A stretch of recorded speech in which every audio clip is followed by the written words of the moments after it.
humor acuoso o el humor vítreo. ¿Me están viendo mi diapositiva, sí? Ya cambié de diapositiva, ¿la están viendo? Sí, señora.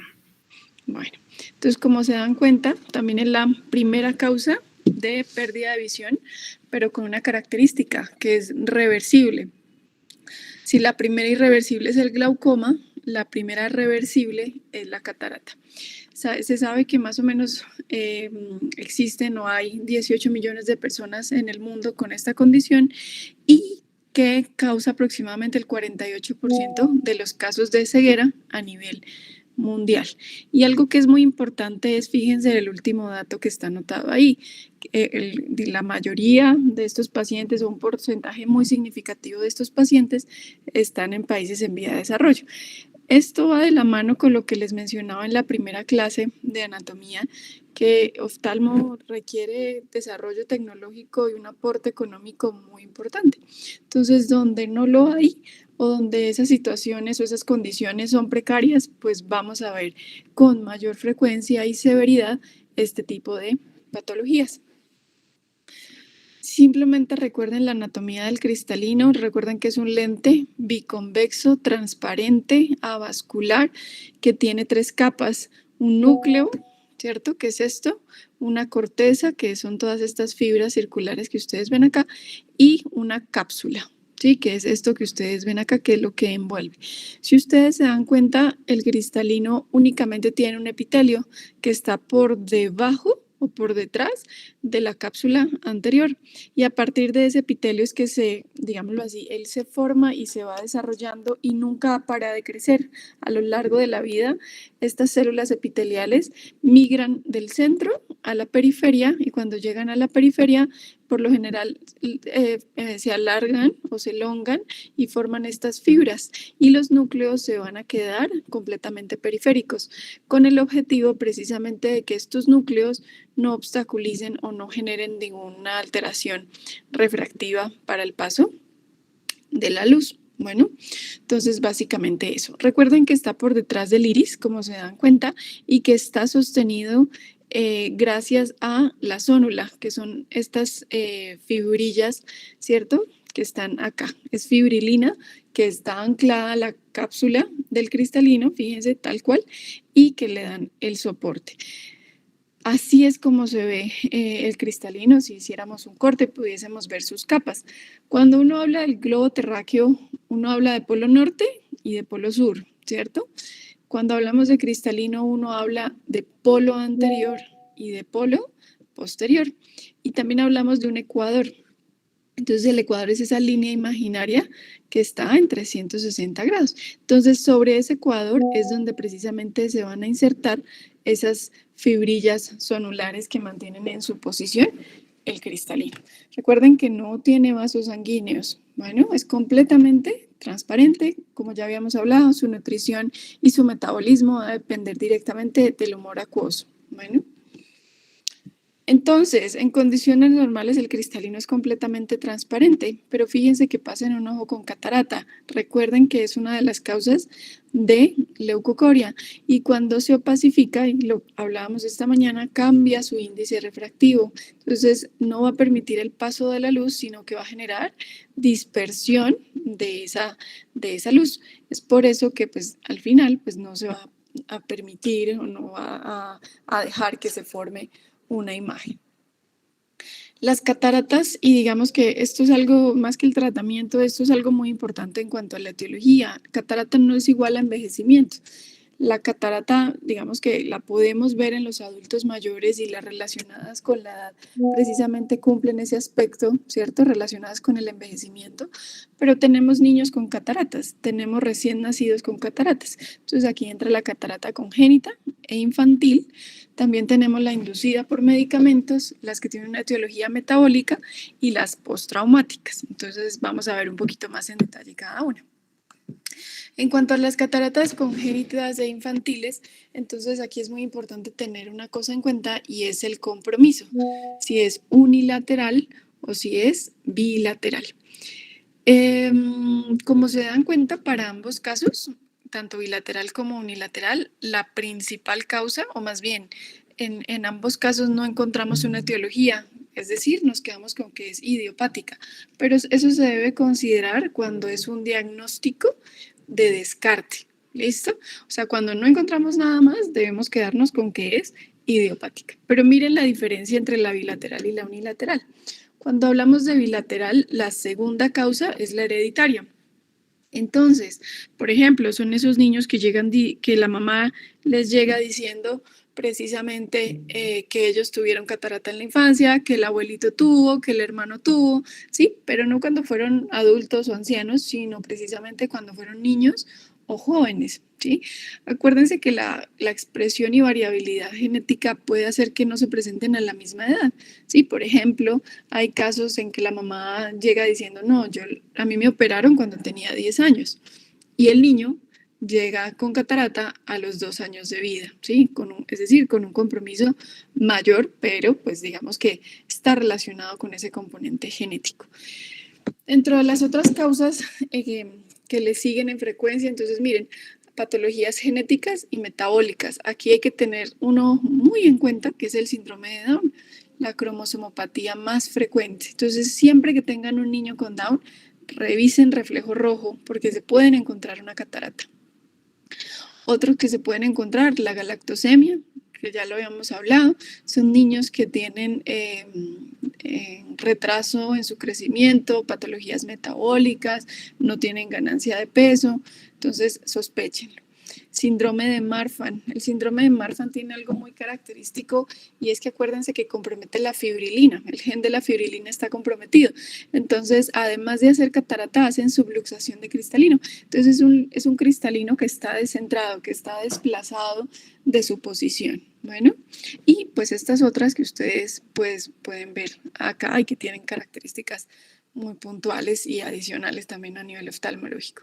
Acuérdense de el Storch, ¿listo? Entonces acá pueden tener citomegalovirus, rubeola, sífilis, toxoplasmosis, varicela. La más frecuente es la rubeola, pero es decir, la que más genera catarata es la rubeola, pero afortunadamente la prevalencia de la rubeola ahora es muy baja, casi no la vemos.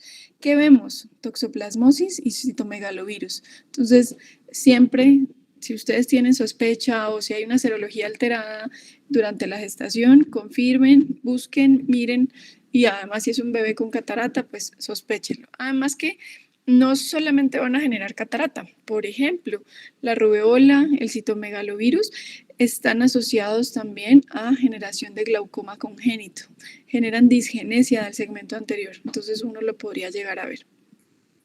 Anomalías oculares, la aniridia, ¿cierto? Que es una condición en la cual pues no hay precisamente iris, como su nombre lo dice, entonces el cristalino va a tender a pacificarse más rápidamente. Disgenesias del segmento anterior suelen relacionarse o suelen coexistir con glaucoma, como les decía, o por toxicidad, que ya vamos a verlo un poco más en inducidas por medicamentos. Ese es en cuanto a las bilaterales. En cuanto a las unilaterales, entonces piensen siempre en condiciones locales. Si compromete un solo ojo es porque hay algo mal en ese ojo. ¿Sí? No es algo sistémico como lo veíamos en la bilateral, sino hay algo más. Entonces, fíjense, son alteraciones disgenésicas o condiciones que suelen afectar únicamente un ojo. Por ejemplo, aquí entra la vasculatura fetal persistente. Es la principal causa digámoslo así, de catarata unilateral, cuando, pues digámoslo así, bueno, y si se asocia a otros hallazgos, entonces hay que tenerla en cuenta. Algo que tienen es que son ojos que tienden a ser más pequeños, son ojos microoftálmicos o que tienden a verse microoftálmicos, porque es un ojo que no se terminó de desarrollar, entonces podemos verlo. Acuérdense del trauma, entonces hay una cosa que se llama el síndrome del niño sacudido. Es una condición que espero no vean, pero que existe y es en niños pequeños, por lo general son lactantes que precisamente lloran, lloran y lloran y en ocasiones si los familiares se desesperan, empiezan a sacudir al niño, el shaking baby. Entonces, lo que ustedes pueden ver es que tienen catarata, hemorragias intrarretinianas, hemorragias subaracnoideas, fracturas a nivel de la reja costal, pero posterior. Entonces, es todo un cuadro muy definido. Síndromes de enmascaramiento, también pues uno lo podría encontrar, pero pues es raro. Y radiación, por ejemplo, en esos pacientes que son sometidos, por ejemplo, con retinoblastoma, que requirieron, o rhabdomiosarcomas, que requirieron radiación, podríamos encontrar catarata secundariamente. Bueno, eso en cuanto a las congénitas e infantiles. Ahora tenemos las relacionadas con la edad, que son las que seguro ustedes se van a encontrar en los adultos.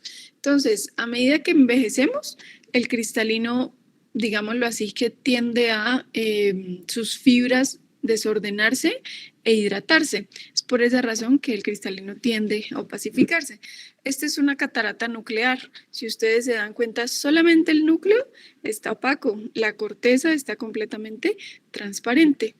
Esta es una catarata madura. ¿Qué quiere decir madura?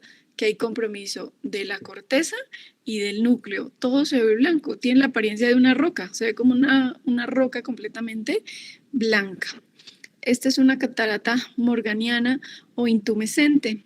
¿Qué pasa? Es una catarata que lleva tanto tiempo que llega un momento en que las fibras cristalinianas se vuelven líquidas y la corteza, y el núcleo se cae dentro de la corteza. Esto que ustedes ven acá es el núcleo, pero como ya está todo licuefacto, se cae y se desplaza inferiormente.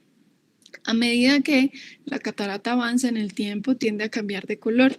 Entonces va a tener un color amarillento, rojizo, marrón, café, y el último estadio, la etapa más avanzada, es la catarata nigra, que es esta que ustedes ven acá.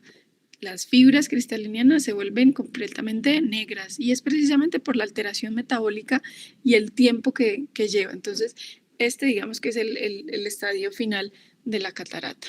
Y la idea no es dejar que llegue allá. Inducidas por medicamentos. Entonces, aquí me interesa que recuerden los corticosteroides. Pacientes con artritis, lupus, todas las colagenopatías o todas las condiciones que requieren a largo plazo manejo con corticoides. Entonces, deben tener una evaluación por oftalmología por lo menos una vez al año, porque hacen catarata. Y además de eso, no solo es la catarata, también hacen hipertensión ocular y glaucoma. Entonces es un paciente que debemos ver. Y tiene una característica muy particular, y es que las opacidades tienden a ser subcapsulares posteriores. Están están en la corteza posterior, ¿sí? Están inmediatamente por debajo de la cápsula posterior. Y esa localización es la que más quita visión. Uno puede tener una opacidad de 1 milímetro, pero si está subcapsular posterior, quita la visión, genera un efecto de pérdida visual muy importante, diferente a si fuera, por ejemplo, en corteza anterior, no quitan visión. Entonces, por eso es tan importante cuando uno hace el examen, ver la localización de la opacidad y además de eso, el compromiso de la agudeza visual. Todo esto simplemente para que sepan que existe, que puede pasar. Acuérdense del tamoxifeno, pacientes con SEA de mama que están con estos manejos, pues recuerden, véanlo, búsquenlo, porque si uno, pues se quejan de mala visión y va uno a mirar y si tienen catarata. De las metabólicas, entonces, número 1, diabetes mellitus. Entonces, acuérdense, los pacientes diabéticos, digamos que la cronicidad de la enfermedad favorece que precisamente el cristalino se vaya hidratando con el tiempo y se genere una catarata. Una catarata que también está descrita como subcapsular posterior, tiene esa característica. Entonces puede que no sea tan opaca, puede que no comprometa el núcleo, pero al estar a nivel subcapsular posterior quita visión, ¿sí? Y al quitar visión, pues hay que operarlos. Además que acuérdense que son pacientes a los cuales debemos hacerles fondo de ojo, digámoslo así, periódicamente. Entonces, pues si yo tengo una catarata que me impide valorar el fondo de ojo, pues esa es otra razón, otra indicación precisamente para pensar en manejo quirúrgico. La galactosemia es un error innato del metabolismo. Lo van a ver, como les decía hace un momento, en pacientes lactantes, sobre todo, que tienen un compromiso sistémico. Hay algo muy característico de ellos y es que se describe como catarata en gota de aceite y es tal cual como ustedes la ven acá, parece una gotica de aceite, como cuando uno echa una gota de aceite en agua y se ve tal cual así. ¿Listo? En gota de aceite, galactosemia. La enfermedad de Wilson, ¿se acuerdan de la enfermedad de Wilson que genera?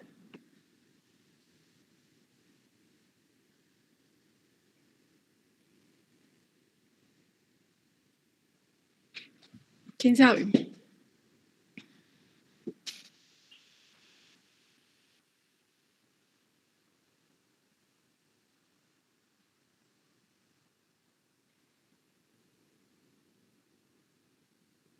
Acumulación de cobre, doctora. Acumulación de cobre en los tejidos. Entonces, así como la enfermedad de Wilson genera un halo o un anillo de depósito precisamente de cobre sobre la córnea, que es el anillo de Kaiser-Fleischer, también genera una catarata que se llama en girasol. Es muy característico de la enfermedad de Wilson. Nunca la he visto, además que los pacientes con enfermedad de Wilson son exóticos, pero pues sí, digamos que en ocasiones si están sospechando esa condición nos piden valoración y pues no, hasta el momento no la he encontrado. La distrofia miotónica. Entonces, acuérdense que también es una condición muy frecuente en hombres sobre la cuarta, quinta década de la vida y tiene algo muy característico y es que genera una catarata que se llama en árbol de Navidad. Entonces, fíjense lo lindo, lo bonito que se ve, uno tal cual ve esos cristales hiperreflectivos a nivel del cristalino. Entonces puede que pase cualquiera de las dos cosas, que llegue un paciente y que uno lo diagnostique y lo envíe al neurólogo, o que ya tenga el diagnóstico, esté en seguimiento por neurología y lo envíen para valoración. Esos son como los patrones más característicos o típicos descritos en cuanto a cataratas de etiología metabólica.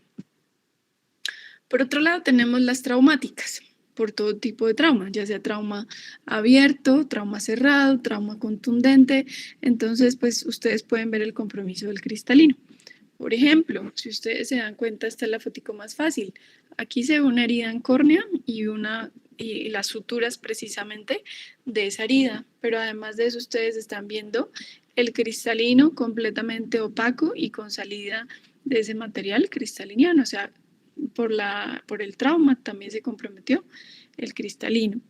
Esto es muy frecuente, por ejemplo, en los traumas contundentes, puños, por ejemplo, o paintball. Yo siempre les digo del paintball, es supremamente agresivo con los ojos. Entonces, aquí lo que ustedes pueden ver es un cristalino completamente opacificado, pero además de eso, subluxado. Es decir, pierde su estabilidad, pierde la zónula que lo mantenía en su posición y simplemente desciende, se cae precisamente en la cámara posterior. O esta opacidad subcapsular posterior, esta es una imagen de retroiluminación. Entonces, esto rojo que ustedes ven acá no es más que el rojo retiniano, que nos ayuda para delimitar o para ver precisamente la opacificación. Entonces, es algo que también se puede ver. Traumas abiertos. A veces uno puede tener unos traumas supremamente sutiles que uno dice, no, pero no pasó nada. O, por ejemplo, traumas con fibras de aluminio, con esos alambres, más bien, de aluminio que entran fácilmente al ojo y fíjense, pueden generar rupturas o pérdida o alteración, soluciones de continuidad, pues, sobre la cápsula anterior del cristalino. Entonces, esto se empieza a opacificar, no hay nada que hacer, se opacifica y pues después de eso hay que pensar en la cirugía de catarata. Otros factores asociados, esto es un poquito más exótico, pero acuérdense, un paciente que hace uveitis, cuadros de uveitis a repetición o cuadros crónicos de uveitis, pues puede generar catarata.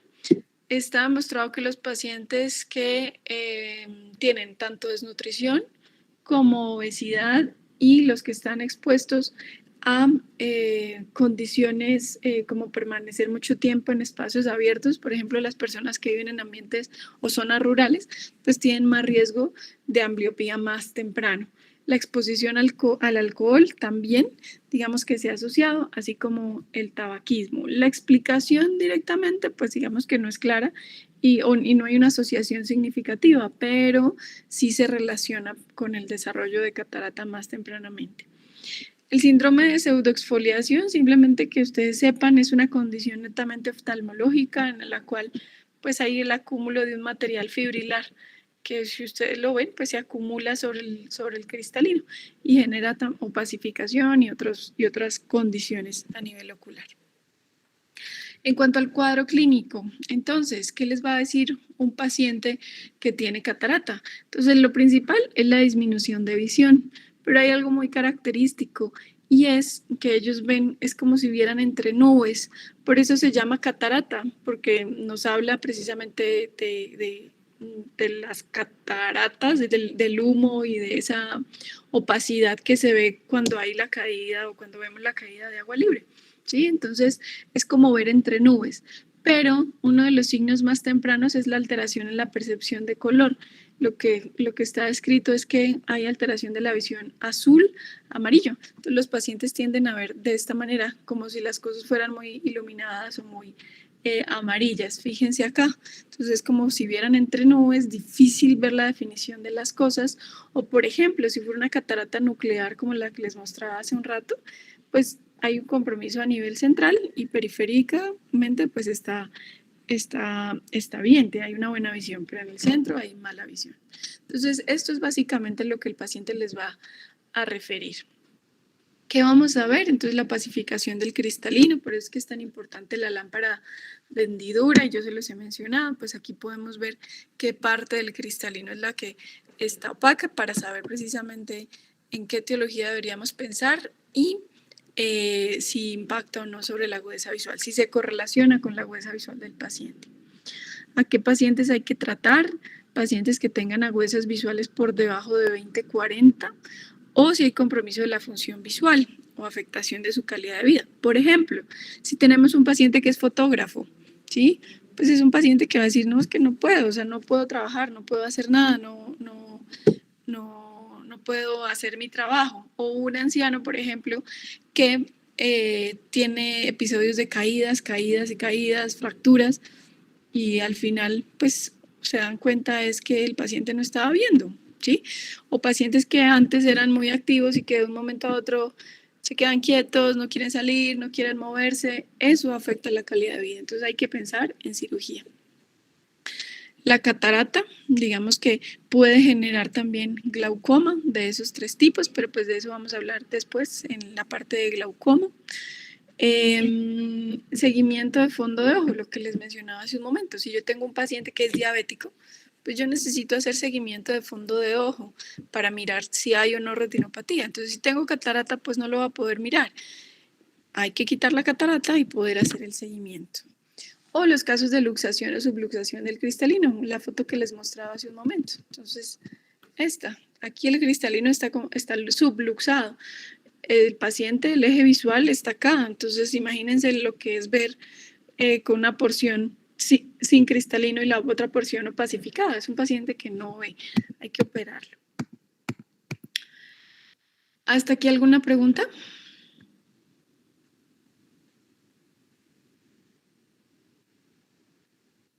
No, señora. Ok. Entonces, en cuanto a tratamiento, y simplemente porque sepan que esto existe y porque, digámoslo, hizo todo un proceso evolutivo, está escrito que el tratamiento de las cataratas data desde antes de Cristo, en la India.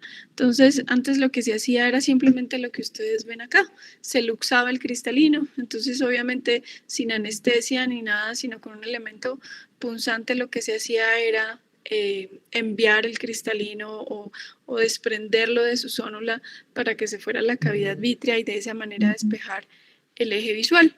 Ahora, obviamente, imagínense todas las complicaciones, tanto infecciosas, ¿cierto? Como desprendimiento de retina, tracción retiniana. Obviamente la visión no mejoraba. Acuérdense que no es despejar simplemente el eje visual y ya. Es un paciente que va a quedar viendo luz, pero pues va a quedar viendo muy mal. Y después de eso se empezó a desarrollar todo, digámosle así, todo el instrumental y diferentes técnicas para el manejo de la catarata. Entonces, procedimientos mucho más controlados con un instrumental que permitía, por ejemplo, fíjense acá, se hacía una incisión en 180 grados y se extraía completamente el cristalino. Y esto duró hasta no hace mucho, en realidad. Entonces, esto se llama una cirugía intracapsular. Se quita todo el cristalino, todo, es decir, con corteza, con núcleo y con cápsula. Esta es una sonda de crioterapia y lo que hace es anclarse el cristalino. Al congelarse, pues va a, digámoslo así, anclarse a él y lo que hace es traccionarlo completamente. Era algo que se hacía cuando no se tenía lo que ya les voy a mostrar. Con el paso del tiempo, pues se vio que se debía dejar la cápsula del cristalino, porque la cirugía del cristalino no es simplemente retirarlo y ya, retirarlo completo, sino que si se retira la corteza y el núcleo del cristalino, pues se debe dejar un lente intraocular que lo reemplace, que tenga ese poder refractivo para que el paciente pueda tener buena visión. Entonces, esta ya es la técnica extracapsular. Se deja la cápsula del cristalino dentro y se saca únicamente corteza y núcleo. Bueno. Y ya digamos sobre los años 60 llega este señor Kellman, un oftalmólogo estadounidense que, digámoslo, fue un poco revolucionario y un poco loco en cuanto a el manejo que se le podía dar a la catarata, pero realmente fue, digámoslo, muy visionario y es lo que realmente hacemos ahorita. Entonces, él lo que diseñó fue un equipo de facoemulsificación, que lo que hace es precisamente dentro del ojo generar licuefacción de la corteza y el núcleo y gracias a la aspiración que tiene el aparato, que genera el aparato, pues se extrae y solamente queda la corteza por incisiones muy pequeñas, incisiones de 2.2, 2.3 milímetros, ¿sí? Fíjense, así es el tamaño de las incisiones. Entonces esto hace que sea una cirugía mucho más controlada y con menor riesgo de complicaciones, tal cual este es el FACO. Y a eso hay que sumarle, digamos, la observación que hizo este señor. Ridley se dio cuenta que en la Segunda Guerra Mundial los aviadores cuando tenían choques, traumas o precisamente por los ataques que podían recibir, si entraban partículas del panorámico, si entraban partículas o fragmentos del panorámico a los ojos, no generaban ninguna reacción inflamatoria. Entonces, él fue quien planteó la posibilidad de los lentes intraoculares. Entonces, digamos que son netamente complementarios en el sentido de lo que se hace es retirar corteza y núcleo y colocar un lente intraocular. Y esto con el paso del tiempo ha cambiado y han existido muchos tipos de lentes. Fíjense cómo pasamos de este que solamente tenía, que parece una lupita, ¿cierto? Y tiene una porción óptica a este tipo de lentes que tienen otra porción u otra partecita que se llaman ápticas. Entonces, esta es la porción óptica que permite la parte refractiva visual y estas son las ápticas, que son es la porción o la parte de soporte del lente. Y con esto, pues digamos que cada vez hay más desarrollo en cuanto a los lentes intraoculares. Ya se puede manejar astigmatismo con estos lentes intraoculares o se puede también manejar la presbicia, porque acuérdense que quienes tienen catarata la mayoría de las veces pues son pacientes que están por encima de los 40 años y sobre los 40 años pues también hay presbicia. Entonces estos son lentes multifocales que permiten tener visión lejana, intermedia y próxima. Así es como se ve un ojo ya con un lente intraocular en posición. Y las complicaciones, acuérdense, se deja la cápsula posterior como sostén o como soporte precisamente de ese cristalino. Entonces, la principal complicación intraquirúrgica va a ser la ruptura de esa cápsula, que nos quedemos sin sostén. La endoftalmitis, que es menos del 5%, trauma iridiano, herniación del iris, desprendimiento de retina, que también es muy poco frecuente, la luxación del cristalino, ya sea cámara anterior o a vítreo, el edema macular cistoideo, y la principal posquirúrgica es la opacificación de la cápsula posterior. Entonces, la cápsula posterior es transparente, pero en algunos pacientes y por el contacto con el lente intraocular se opacifica, se vuelve blanca. No es que la catarata vuelva a aparecer, sino que simplemente hay una migración celular sobre la cápsula posterior y pues hay que hacer un procedimiento que se llama capsulotomía, que se hace con láser. Es un procedimiento con el paciente completamente despierto, sentado, y con el láser se hacen unos agujeritos o un espacio en esa cápsula posterior para despejar el eje visual. Bueno, listo. Aquí, creo que ya lo tenía.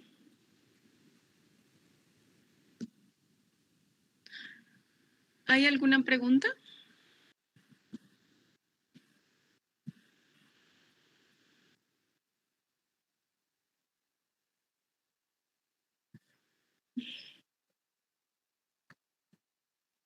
Esto simplemente es para que lo vean.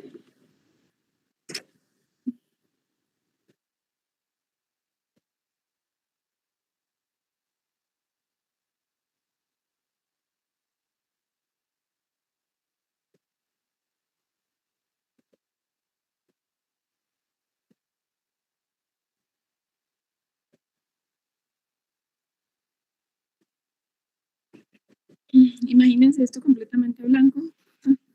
Obviamente es una catarata muy leve en este caso, pero imagínense el cristalino completamente blanco y fíjense, se hacen incisiones muy pequeñitas. Eso es un material para mantener cámara anterior, viscoelástico, y se hace una incisión en la cápsula anterior para poder acceder al núcleo y a la corteza. Ahí entra el facomulsificador y fíjense, genera ultrasonido, aspiración e irrigación. Entonces de esa manera se vuelve líquido completamente el cristalino y de esa manera pues se puede extraer.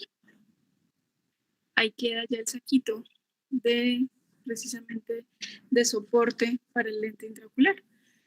Los lentes intraoculares son en un material plegable, entonces ustedes van a ver cómo a través de una incisión tan chiquita se coloca el lente y él se abre una vez llega al saco capsular y ya, esa es toda la cirugía.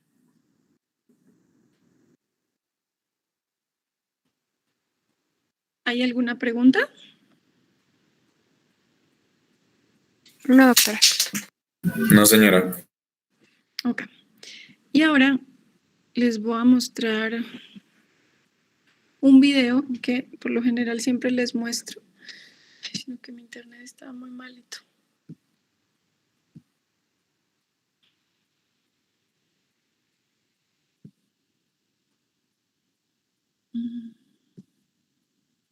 Esto. Esto es sobre cirugía refractiva, simplemente para que sepan.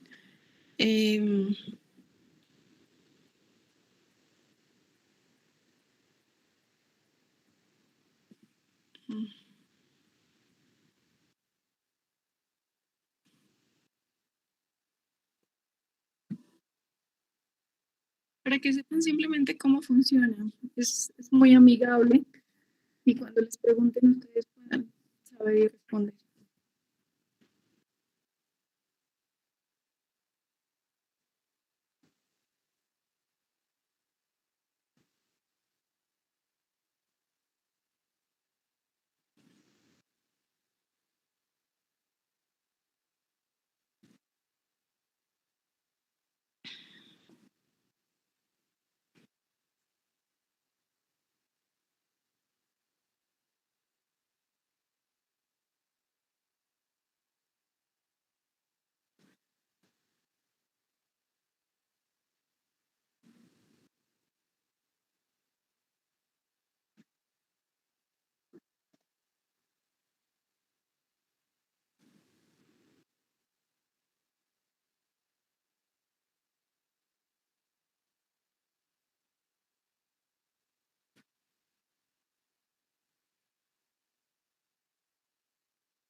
¿Tienen alguna pregunta, duda?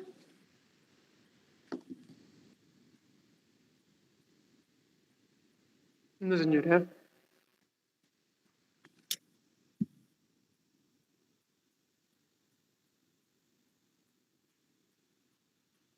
Ok, listo. Entonces nos vemos el viernes para la clase, para el seminario de fondo de ojo. No, doctora, no. Ahora. Ok, listo. Bueno, cualquier cosa, igual nos vemos el viernes. Quedo pendiente de si hay preguntas o surge algo. Bueno. Gracias, doctora. Señora, Listo, doctora, gracias. gracias. Gracias. Hasta luego.